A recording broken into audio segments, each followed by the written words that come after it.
Hi, friends. Welcome to the Wednesday LiveStream. There was a little hiccup getting us going today, but now we are live. Today the topic is pick stash. Wanting to talk about all of our accoutrements, our picks for playing the mountain dulcimer. Now, it is possible to play hammer dulcimer with picks. In fact, my friend Princess Harris in Wichita, Kansas, once talked about how she has this wonderful tune she plucks called "In the Rain at Woodstock." I'm writing pick stash for the comments here is our theme. That she would get manicures and to help her with that, and that's a cool thing. But anytime you're talking about the little things that make a difference in our playing and how things sound, this is where we're talking about picks.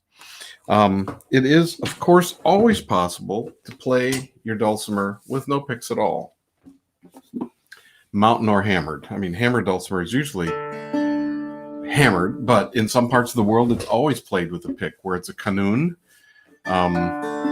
It is plucked with plectrum. The long fancy name, but it's always possible to just play with your fingers or your thumb. In fact, let me see if I can zoom in on the camera a little bit to help us see a little more clearly what I'm going to be talking about. Come on. There it is. I want to see the settings panel. I want to zoom a little bit. There we go. So I can strum with my thumb going across this way, with my fingers coming this way. I can pinch. All those kind of things can happen. Now, one of the things that's happened for me in this quarantine season is, for the first time in my life, I've got fingernails. I have been unable to grow fingernails and keep them all of my life. I remember my great aunt would always come and visit and grab my hands and say, "You got to stop biting your nails." That was really helpful for getting me to stop biting my nails. The shame thing. It really worked well. But then, for whatever reason, as soon as they get a little bit long, they would break and they would tear off, and there just all kinds of things would happen. And as late ago as March, I was talking with people saying I could never grow nails. I would try the fake ones you'd paint on and the classical guitar process and all that stuff. I never went to a manicurist. I never went to see Madge. She's the one that put people's hands in Palmolive, right? But I didn't do that. But I tried everything I could do at home, and nothing worked for me. And then all of a sudden I looked and I had nails on 8 out of 10 fingers. And so I just endeavored to keep them. And I don't know exactly what changed. But it's always possible to do and play like this with your hands. There's nothing wrong with it. However, I have noticed that when I play with a pick of any kind, there's a clarity of tone that is there. And it's really hard to do a tremolo and the bluegrass picking. I can do offbeat things like that where I'm finger picking.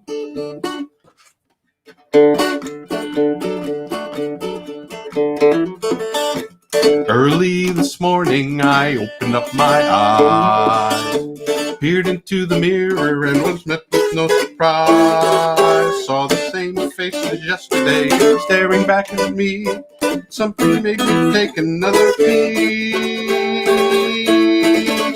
This time looking in the mirror, I saw a little clearer. There's more to me than meets the naked eye. So being able to have the articulation and the clarity that comes with a flat pick is something that can be a very useful tool for all of us at whatever stage of our playing. That style of playing is called flat picking, and we have lessons about that in Dulcimer Crossing, and I'm going to give you a link to that in a little bit. But right now, I want to go through and talk about some different thicknesses of pick. One of the fun things that happened many years ago was when Stephen Seifert and Aaron May Lewis were both at my house for the Colorado Dulcimer Festival. And I think those are different ones. And this one, yep. And then this one. Of course, I'm going to drop one on the floor. I don't think that's one I need, so that's okay. I can leave it over there. And they poured out their pick stash in front on the floor. And they had a wonderful array of picks. And so what I'm going to do is just show you. I think, let's see if these are the same. They are, so I won't confuse us with those.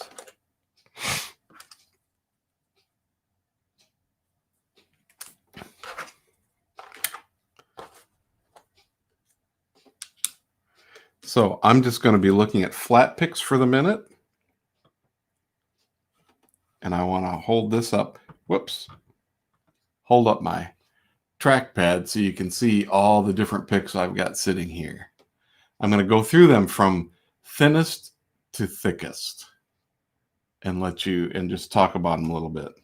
So some years ago, Ralph Lee Smith wanted to have something that sounded as much like a feather quill but would have more endurance than a feather quill. So he went to an airplane manufacturer, and out of airplane mylar had a bunch of these kinds of picks punched. And he was always apologetic about how much they cost. It's like they give that kind of real sound.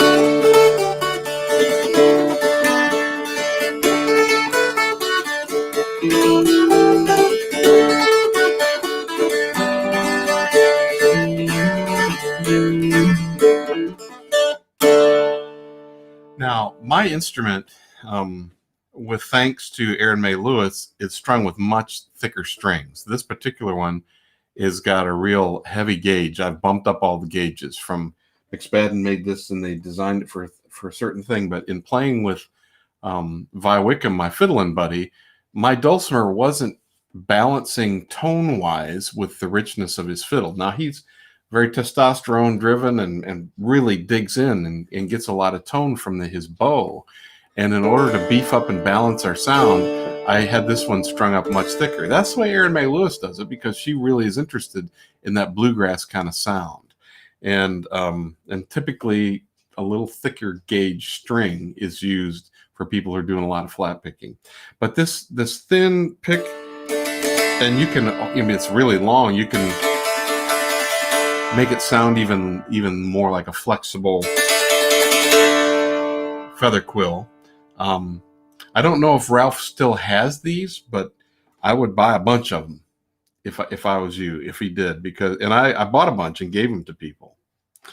Now we're going to move up from that one to the Fender Thins. These are the kind of picks I first started playing with when I was playing guitar. Hear the difference? It's a little stiffer.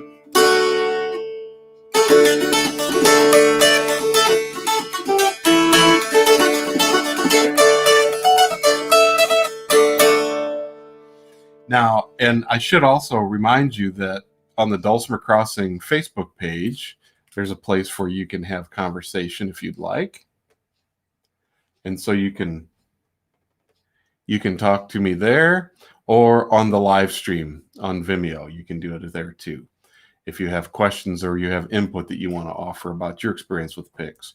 So the Fender Thins I did for a long time. I found that in playing guitar, this is before I played dulcimer, but in playing guitar, I would end up breaking these a lot because I was really hard on them and I really wanted louder volume. And even though it had clarity and a lightness and a brightness, I would break these. So then I moved to the Dunlop series of picks. These they got a little knurl on them so they don't fall out of your hand. They're not smooth. And they have different colors, and they're stamped on how thick they are in millimeters. This one's a 0.6.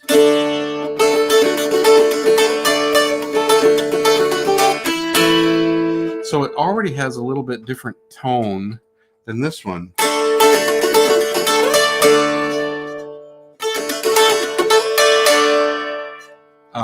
I don't know if I have words to describe the difference in tone, but you can graduate through many different thicknesses of these. I've used that, and I've used some.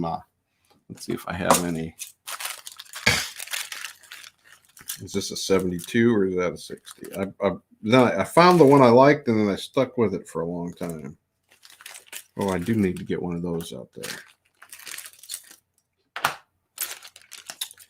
I don't know if I'm going to find, because I then played with a 72 for a while, and I'm not finding the 72.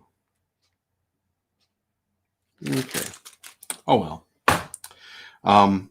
This is like that. It's not a Dunlop, but it's got a nice knurled edge, so it stays in your fingers. Can you start to hear the difference already? It's thicker.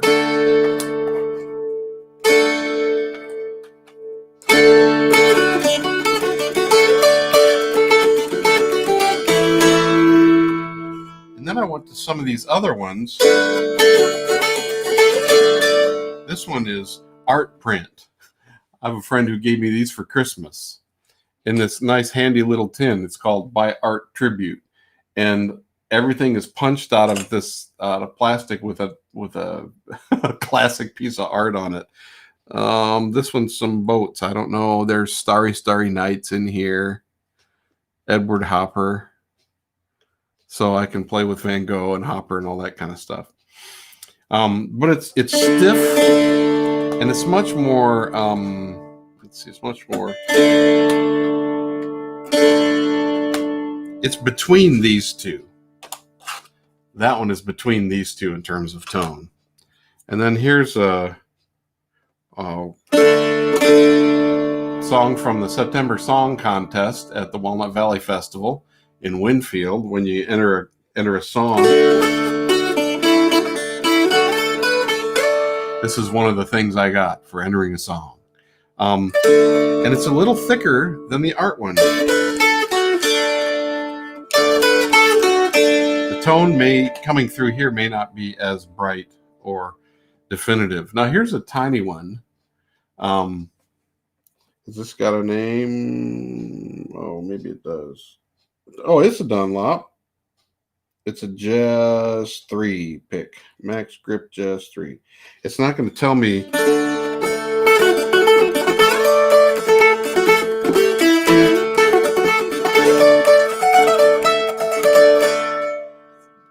little more clarity in tone. But then I started going to Golden Gate and Dog mandolin picks. These are ones that I used for my mandolin first, and I started liking them on the mountain dulcimer. They're much thicker. They imitate tortoiseshell, and it's all about tone now. It's not about any kind of a pick noise. They're not flexible at all, but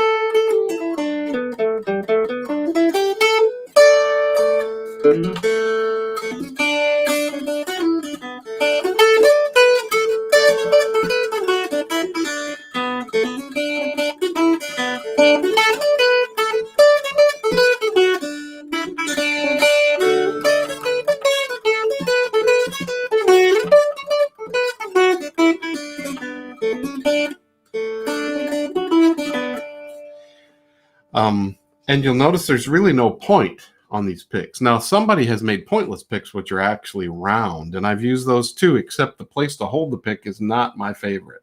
I like to hold it a little off center and not right in the center. So that one ends up being one that I don't use, even though I really like the name of pointless picks.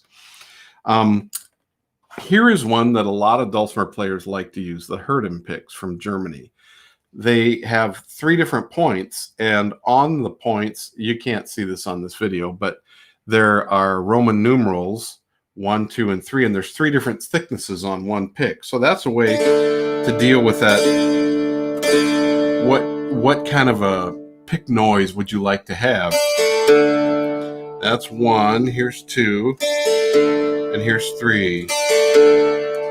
And then there's a little ridge on the one side, so if you can't see what's happening and you want to know which one you're using, you can do it without looking at your hand. You can feel it with your fingers. A lot of dulcimer players really like this one, and they can play with them very well. Here's what I don't like. I don't like hearing the pick on the fretboard. If I stay in the strum hollow, I won't have that issue. As I get really close to the bridge, I get that really, there's a classical guitar word for that, and I don't remember what it is, but it's a very thin, tinny kind of sound. As you move up over the fretboard away from the bridge, it gets more round and mellow. This strum hollow kind of balances that, but that's not where a lot of us comfortably play.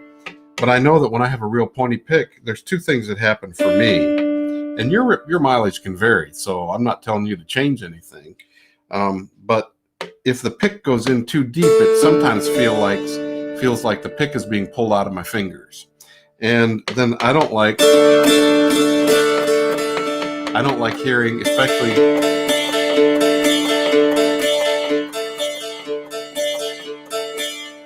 the pick hit the fretboard. Now, in the Facebook comment, thank you, Talon. You're saying you file the pointer down a bit. I have taken these with nail clippers and going chink, chink, chink, and make them more round. And I still get the thickness of the different ones, but I don't have that point. If I am playing with a pick that has a point, I usually don't use the point. I use the rounder side of it. That lets me do 2 things. It lets me avoid some of this pick noise. It also lets me skate over the strings a little easier.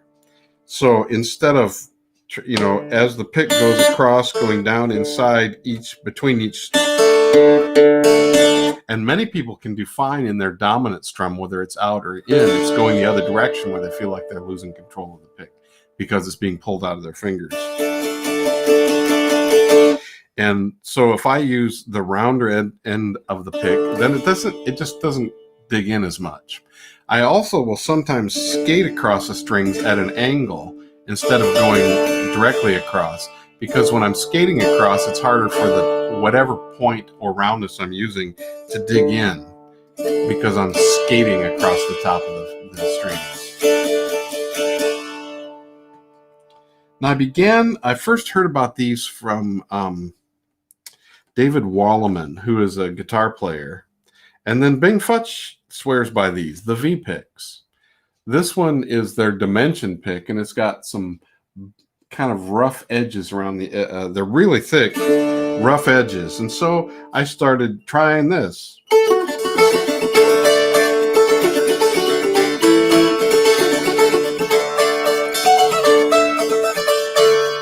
And one of the things David Walleman said with his big thick one is it helped him with his accuracy and tone.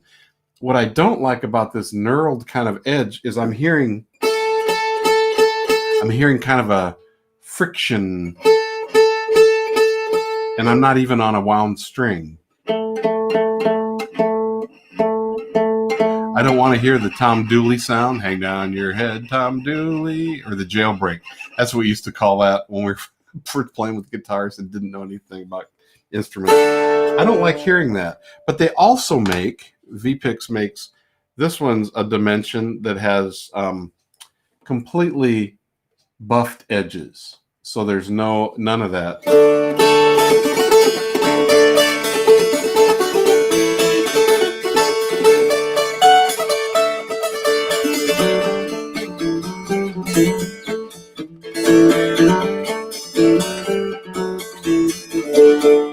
But there's still a pick noise that isn't my preference. So even though I like the thickness of it and I like that feel, that's not my preferred one.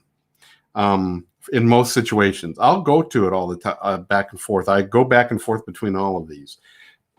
And then my friend Dwayne Porterfield, National Mountain Dulcimer Champion from Mountain View, Arkansas, has made these suede picks. He says this is the one when you don't want to annoy your honey or the other people in your household.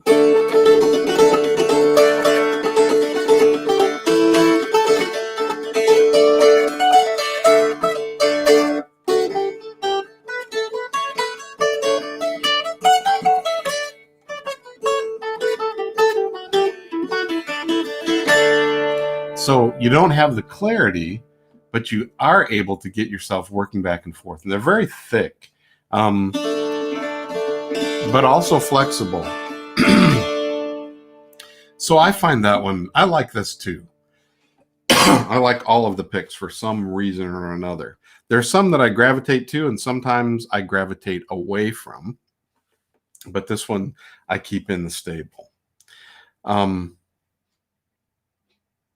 That might be all of the variety of flat picks I want to talk about right now. I do want to give you a link. So let me find that here. Our teachers.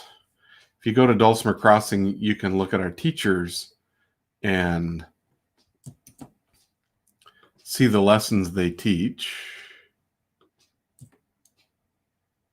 Oh, interesting, Talon. You're putting smooth leather on one side of the pick. And Jim Fry's saying you can lose 3 picks at a time. Yes. If you look at the teacher list, you can see beside each one of their names, or below each one, their particular lessons that they're teaching on Dulcimer Crossing. And here's Erin May's got one on flat picking, a series that talk about how she does this. Now she wanted to play bluegrass specifically. So the other thing I want to talk about is the grip. You might notice that I tend to play with the pick between my first and second fingers and my thumb. That's a very legitimate and nice way to play. Wow. When I use even the rounder point, I can hear the pick a lot louder than when I tip it sideways. And then I hear more tone. Let's pick more tone. The other thing you can do, I forgot to mention, is you can angle it. So it's not going, even though you're going straight across the strings, the pick is not going straight. It's a little bit of an angle, and that helps with that skating thing. But I'll often hold it between my first and second fingers and my thumb. Erin May will talk about her preferred way of playing is playing, I think she used a blue chip pick maybe, like the bluegrass mandolin style, where you've got your fist and your thumb is holding the pick between your first finger and your thumb.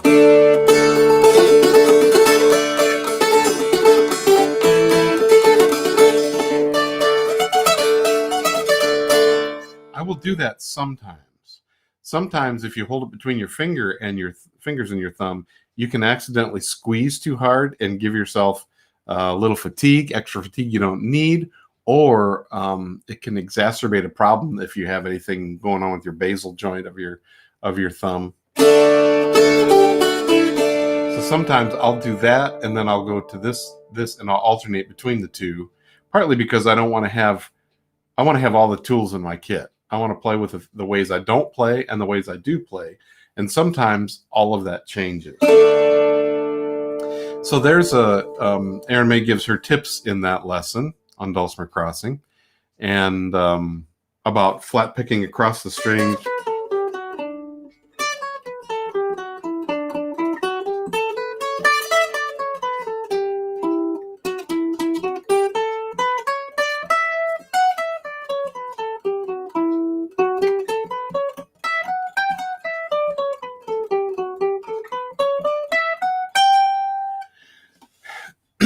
That is flat picking across the strings rather than straight up and down. And I did most of my demonstration about the sounds of the pick of going up this way. But I don't know if you've noticed that I'm always going back and forth all the time. Some people can do a good job of starting on one side and stopping on the other and come back when they want to. That doesn't tend to work as well for me. So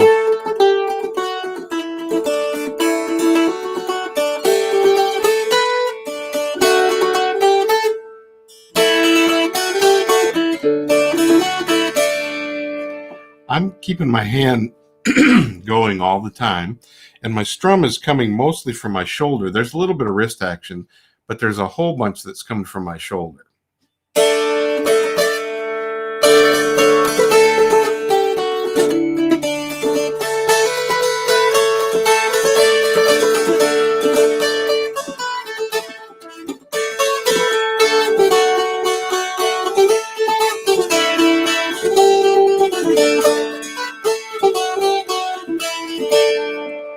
I'm playing with both sides of the pick. I paid for both sides, so I should probably use both sides. So let's take a shift now and talk about finger picking. Now, I mentioned before that finger picking is something that I didn't mention that I love to do it, but I do. And it's one of the things that, let me find, here's Nina's. Yeah, Nina Zanetti has some great lessons on fingerstyle playing. And she's not someone who uses picks. And I love her playing. There's a lot of people that play this way without any picks, and it sounds wonderful. Because I have not had nails, I've spent a lot of time trying to gain clarity from my fingers that is hard to hear otherwise. And so the first thing I tried were the kind of picks, those metal picks that go over your fingers. And I didn't like those on guitar or anything else. I felt like I was walking around with a bag on my head all the time. And so I would use, see if I have one in here, Alaska picks. And I don't know if you've heard me say this, I say it often, that when I would first use a thumb pick like this, it always felt I could never do the strum this way. I could always do the down strum or the out strum, but I couldn't do the other one because it felt like it was pulling my thumb out of its joint. That was very uncomfortable. So when I came to playing dulcimer, it was the same thing. Now, the Alaska picks are designed to go over your fingers, and actually the tip of your fingernail goes under that first slot. So it's like playing with your fingernails. These are intended to imitate that and extend it.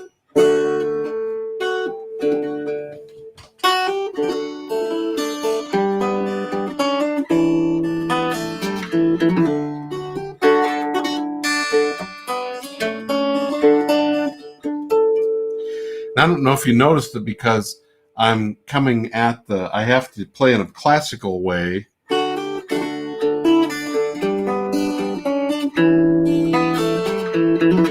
In order for the thumb to address the strings in the same way.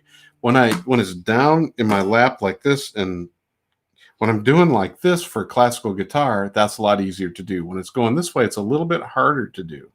And so there are two things that felt unsatisfying about these for me, even though I used them for years, it was all that was available, is that the thumb never quite matched the tone of what was going on with the fingers. I could get clarity with the fingers, but then if I'd have a nail break or I just didn't have enough sticking up, what would happen in the middle of the song is the nail would pop off my finger like this, and then I'd have one finger that wasn't the clarity, the pick was not where the finger was. It ended up not working, and so I was quickly looking for a different option. And that's when I found Fred Kelly Freedom Picks. Now, these white ones, they come in white and clear, and I'll show you the clear ones too. But these, and then the speed pick for the thumb. I don't know if you noticed that the pick has a slot in it. So a lot of the impact of what's going in both directions, it's a thin tab, is absorbed by the pick instead of the thumb joint.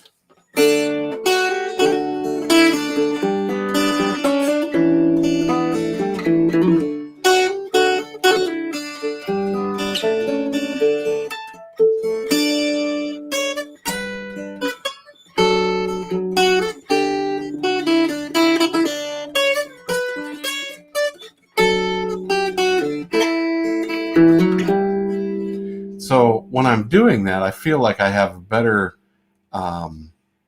matched timbre because there's clarity from the pick, and I don't have to pick hard. When I was without nails, I feel like I have to work hard because I'm trying to get volume and clarity. And every time I do that, everything tenses up in my hand, and I don't play accurately or well. And so the Fred Kelly picks end up being something that are really godsend. I was I was in North Carolina. I was in Black Mountain, and I went into Tom Fellenbaum's store, Mountain Dulcimer Builder, and that's where I first saw these. And they're not cheap. Each pick is $5. And I thought, well, I'm not used to paying that. I'm used to getting 6 for $1 for the flat picks. But I got them, and I got some of these, and I have not gone back. They also come in clear, which I prefer. They're a little more flexible, and they are not as noticeable. I mean, so I can play, but from a bling standpoint, I'm not. It doesn't look like I'm advertising that I got finger picks on.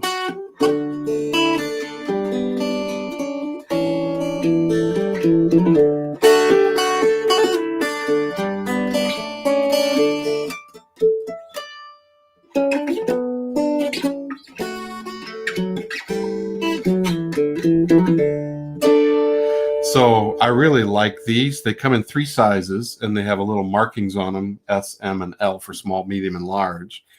The thumb picks come in 3 different thicknesses. They're all the same size, and it's an expandable thing, so you can fit it over your thumb. But they come in 3 different thicknesses. The orange are medium, the yellow are thin, and the white are heavy. And these come in small, medium, and large. I've had several people tell me they might have arthritis in their knuckles, or they have bigger or smaller fingers. I've never found anybody for whom the smalls were too large, but I found several people for whom the large was not large enough. And I've asked the Fred Kelly people about making larger picks, and their suggestion is to treat it like a sports mouth guard and put it in some very hot water until it relaxes a little bit, and then resize it to fit your finger. So that's what I can tell you about that. There is one other thing that I noticed. These are called butterfly picks. And it's a little confusing. I can never remember because I got different sizes for different fingers. This is my thumb one. So let me show you I don't know if you can see that. It's a little piece of brass. There's choices in the color, but this is a brass wire that goes over your thumb joint and then lays against your finger, like about where your thumb nail would be. I guess this is the smaller one. And it's the same kind of pick, but I use 3 different sizes because of the thumb being bigger. And then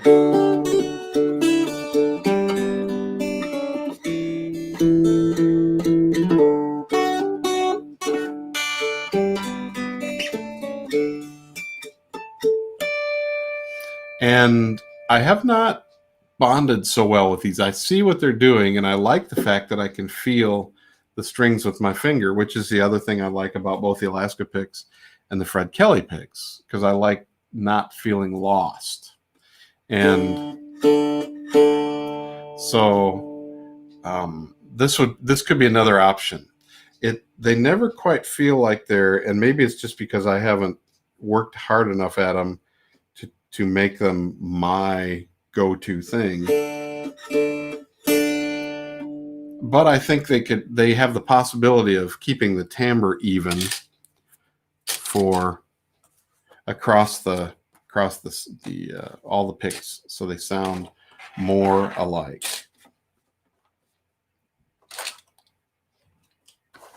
Get these all back where they need to go. Okay, so I want to give you a couple of links here. Let's see.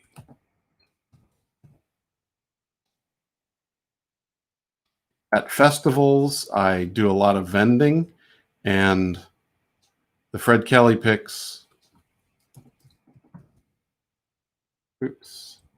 are something that a lot of people will buy, and not every music store has them. More and more people tend to have them now, which is nice. So here is the Fred Kelly link.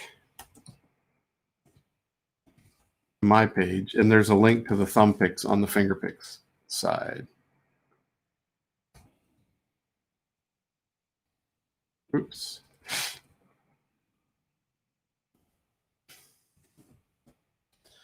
And then let me find Alaska picks.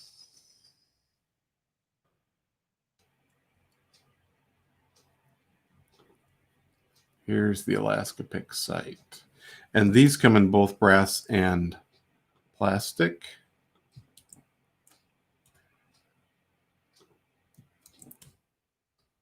And then finally, butterfly.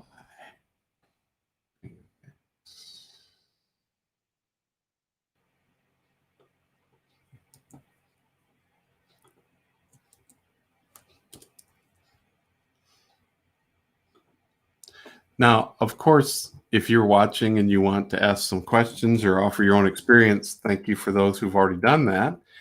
Please feel free to type into the chat on Vimeo or in the Facebook page, and share your experience and your preferences, your learnings.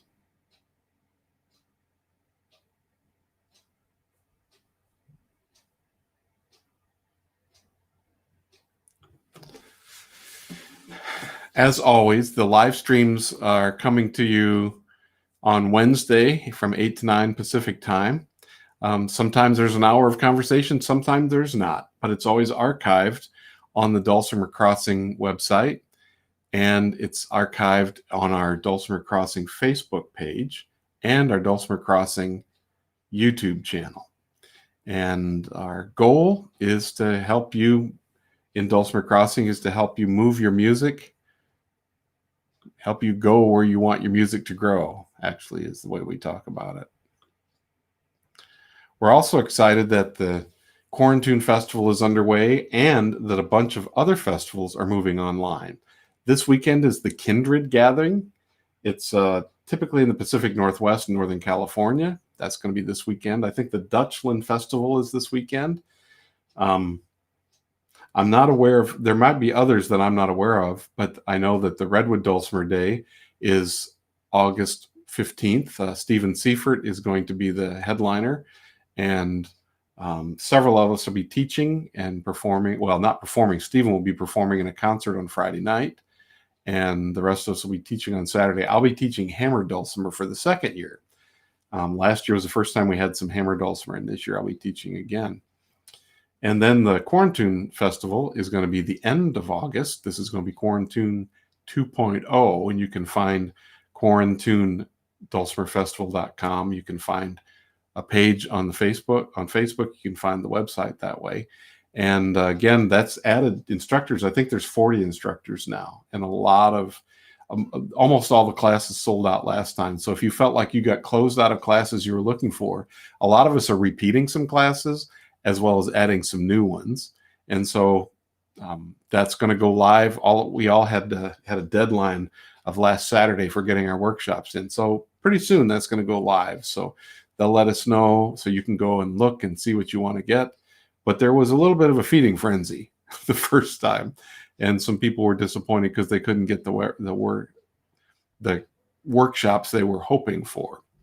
So, but I don't think anybody, I have not heard of, and of course people may be unhappy and not telling us, but I haven't heard of anybody who was just direly disappointed that they didn't get what they were looking for, and then we're not satisfied with the replacement. I've heard from many people who said, the classes I wanted were filled up, but I took some classes from people I didn't know, and you know what? It was really, I never would have met that person before.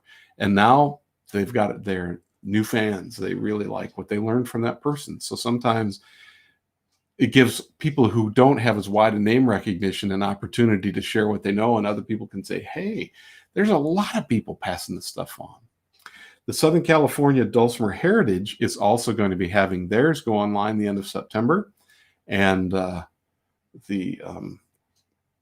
in Connecticut, it's Nutmeg. That one will be in the beginning of October. And the North Georgia Foothills Dulcimer Association is in November. So there is a lot of online festivals that are going on right now.